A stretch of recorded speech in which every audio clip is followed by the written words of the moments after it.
Small and medium-sized businesses in Kaduna are being encouraged to think about exporting their goods. The Nigerian Export-Import Bank is trying to push firms to venture into the global market and take advantage of the Africa Continental Free Trade Agreement. Arise News correspondent Nisi Gabriel has that report. This is the Kaduna International Trade Fair. It's full of opportunities for small and medium-sized businesses that ends in the oil sector. It's hoped these firms can become an ever more vital part of Nigeria's economy. Kaduna is in the northwest of Nigeria, and it has a whole lot of economic and export potentials. When you look at the ginger industry, if you've been in there, you'll know that we have over $832 million potentials in the ginger industry, of which currently, shamefully, Nigeria is just playing at 1%. Our revenue income from the exports of ginger is just $25 million. Our drive right now in Nexim is to see how we can engage more ginger aggregators, ginger processors to add value to our current ginger and export. Small businesses are being urged to make their products competitive for the global market. Specifically when you want to do international trade, it becomes important when they are crossing borders, those products. And it now becomes important that we must have those standards and certifications that are necessary for you to operate or trade in another country, Nigerian goods to get access into another country. So how are we doing it? The first thing is what we are doing today, which is to bring it to the awareness of people that once you are doing trade across your borders, there are certain standards that you must keep. Standards around the quality of the product itself, standards around packaging, standards around even things as important as going backwards to ensure that there is no child labor involved in the production of this thing you're doing, or the kind of chemicals and pesticides you used to grow this kind of, they're all standards. So we need, first of all our regulatory agencies to ensure that at every step in the value chain, standards are kept and maintained. Officials say the new Finance Act that was signed into law at the start of the year has reduced taxes for small companies in Nigeria, making carrying out business easier. These measures were consciously taken despite the fact that it may have the impact of reducing taxes to the government when at a time when we needed more revenue. Our view was that we need to grow the industries, we need to grow especially the micro, small, medium enterprises so that they can survive, grow, and subsequently add to the sustainable growth that we aspire to have. Participants want a quarterly review to see how businesses are progressing with exports. Anyone that is interested in the import business that is here right now or watching via Zoom has all the information really that you need to be able to start export. Nigeria depends on importing goods and exporting oil, but with more than 40 million small businesses now in operation, it's hoped that will change sooner rather than later. Nisi Gabriel, Arise News, Kaduna. Thank you, Nisi, for that report. Now, well, for more, we are being joined by Mrs. Elizabeth Agu. She's a former director at the Central Bank of Nigeria to have this conversation. Good to have you, Mrs. Agu. It's my pleasure to be here. Let's begin by asking you, where are we in terms of boosting, our exports in relation to Nigeria's economy? Well, as you all are aware, Nigeria is a one-product economy. So everyone should take export seriously. Where are we? A lot of Nigerian companies are not well versed in exports. They just jump in. So my advice to them is, first of all, get to know the nitty-gritty of exporting.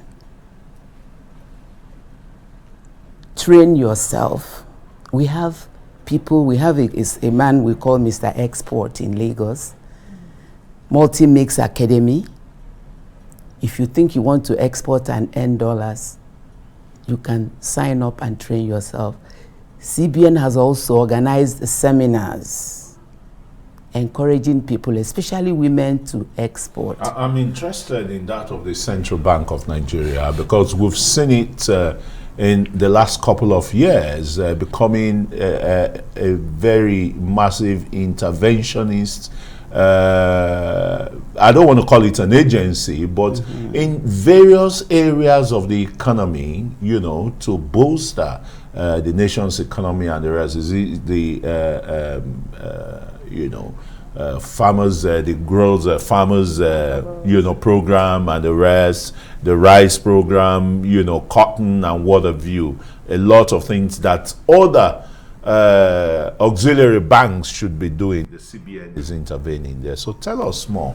How can the CBN intervene in supporting the Exports Promotion Council, in supporting NEXIM, so that the Nigerian SMSEs can do this copiously? CBN has already started supporting.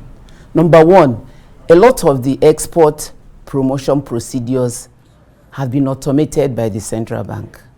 And part of the reason why CBN has done a lot on agriculture is because agriculture is actually the second exportable product in Nigeria, aside of oil. So a lot of people are taking the initiatives now, they are getting money, they are producing, but there's a lag because a lot of people that want to do export, they don't look at their packaging, they don't look at the quality or the price. I went to a program once and a friend from the north was telling me how women producing shea butter, foreigners will go to them and just give them $1 and tell them that, they'll collect their shea butters and just give them $1. But because they are not trained, they are not versed, they just take those things. But if they go to Nigerian Exporting Promotion Council, they will know what to do. They will know what to do. All right, so say, hold your thoughts there. We'll go for a quick break. When we return, we'll continue the conversation with us. Stay with us.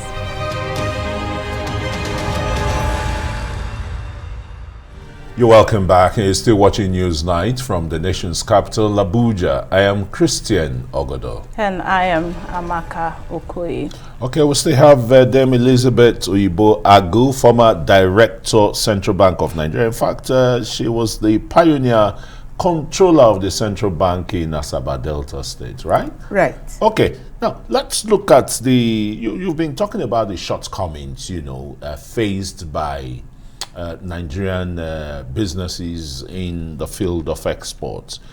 Some people will argue that no tax holidays for them, but there are tax holidays for big, investors, big industries and the rest. So where is the incentivizations here for them?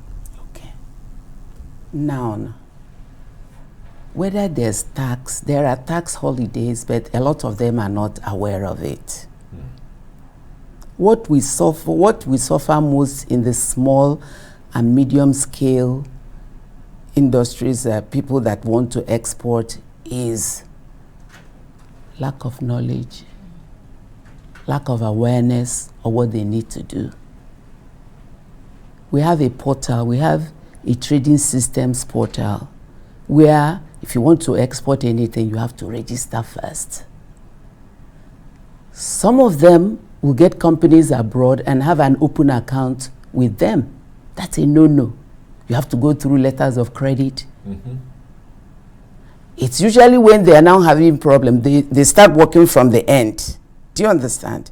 No, you need to open a domiciliary account with your bank, and then you need to get a TIN number from FIRS. And a lot also, when they open their TIN accounts, they've forgotten their email addresses. Let's bring you, to the nitty-gritty here. You talked about shea butter producers, for example, and we know these people are in the rural areas. There are those who come to collect, to add to the value chain and the rest and make huge monies. What should really be done to harness their productivity, the productivity and the rest, so that they can be key players. So if it's just to be the producers or manufacturers of the raw materials and the end users are here that will process to finish products again so that they don't lose out in the scheme of things. First off, they need to contact the Nigerian Export Promotion Council. Maybe as a cooperative or individuals who are very knowledgeable. Either way. Either you form cooperatives, but in CBN, we love cooperatives because you earn the large-scale benefits.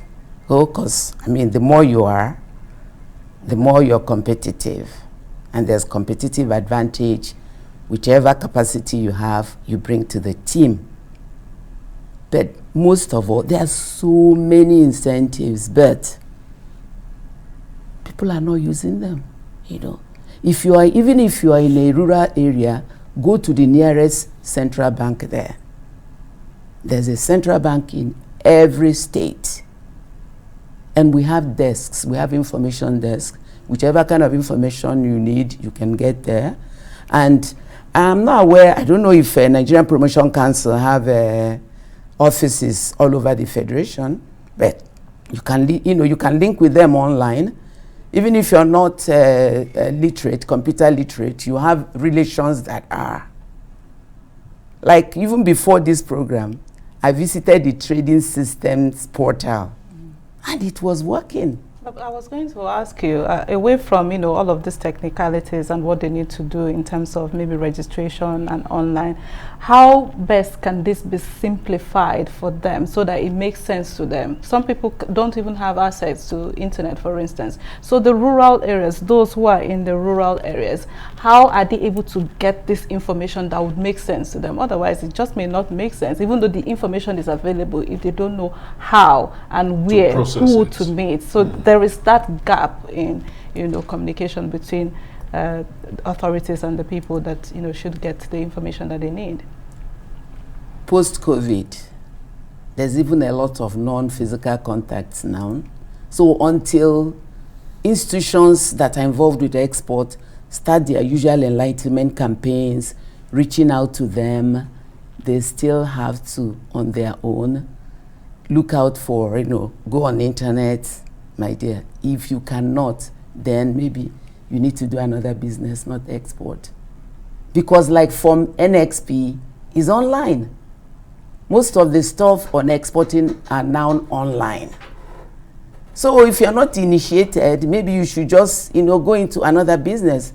Another thing that they can do at the rural level is maybe state governments can get involved, help them to assist them to form a cooperative, and get maybe an enlightened person that will now interface between the farmers and CBN if they cannot go there by themselves, or the Nigerian Export Promotion Council. Or the Exim Bank. Or the Exim Bank. I'm sure Exim also, they will have programs and incentives for people, but you can't have it unless you are aware. And how do you become aware? You have to reach out. You have to come out and search. And of course, post-COVID, if you want to export now, you need to train. You need to train yourself first of all. Get the nitty-gritty of what it involves to export. Quality, quantity, pricing, your branding, packaging, because a lot of them, when the products get across, it's not properly packaged. Some of them have absorbed the moisture. When it's weighed, a country like United States, they have very high standards for products coming into their country. How would you know if you don't go and search and find out? And of course, if they don't get that information, the purpose of what you do is really defeated because they don't, get the information that you intend to reach to them to be able to get their work done. That is it. Because no matter the information out there, if you don't get up and reach out for it, it will not be available to you. So they need to be proactive. All right. Thanks so very much, Dame Elizabeth Oyibo Agu, former director with the Central Bank of Nigeria, for coming on Newsnight.